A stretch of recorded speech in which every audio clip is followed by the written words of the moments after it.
Hi, I'm Mckenzie.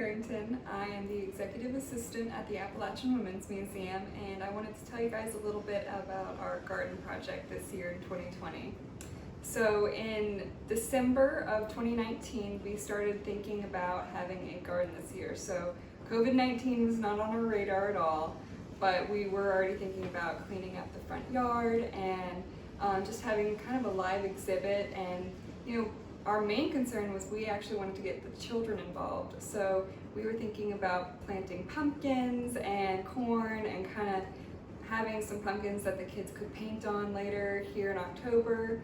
And so that was one of our main thoughts. And later, as COVID-19 developed, we decided to frame it more as a victory garden. And so we began planting even more, and we wanted to donate that produce to the community because we thought it was really important to give back, especially during these hard times. So we first started getting the idea of working with a garden in December of 2019 when it was our Lumineers event, and Krista Robb and her friend came in just to check out the event and see the lights. But she started talking to us about how she had heirloom seeds, and we started thinking, well, let's put those seeds on full display here at the Appalachian Women's Museum. So we later got together with the Cooperative Extension and Krista and some others and started bouncing ideas off each other and thinking, okay, well, what would best serve the entire community?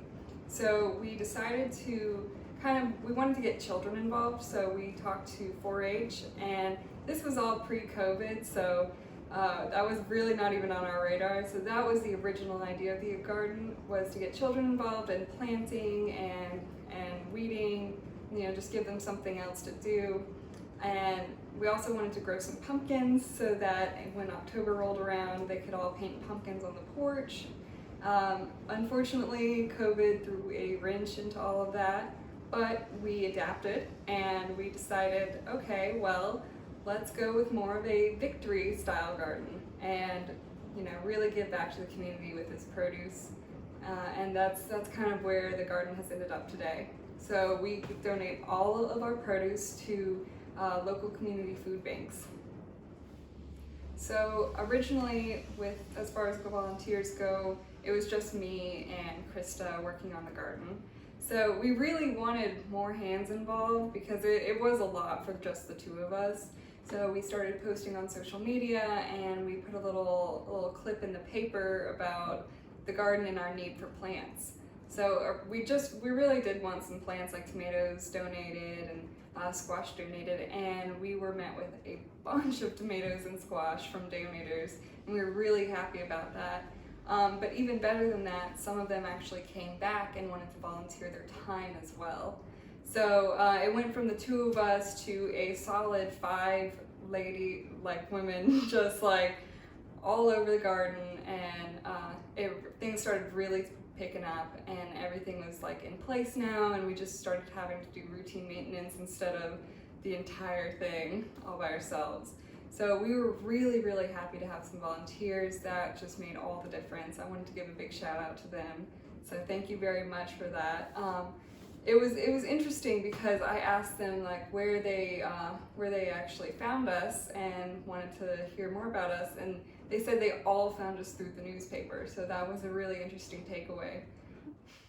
So now, after a really productive summer, we are wrapping back up here in October, and our lovely volunteers have planted turnips and beets and collard greens, and of course our corn is drying on the stalk. We have some runner beans that are drying out on the porch, and so we're going to use some of this dried corn as popcorn. So we hope to eventually have some movie nights and just kind of get the community back involved with the Women's Museum again, and it'll be really nice to have people back, hopefully here soon.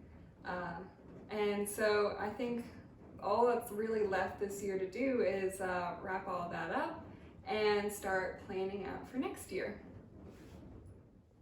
To find more information, to learn about how you can volunteer, donate, and just generally get involved with the Women's Museum, please go to appwomen.org and contact us at friends@appwomen.org. Please stay safe, and we will see you all soon.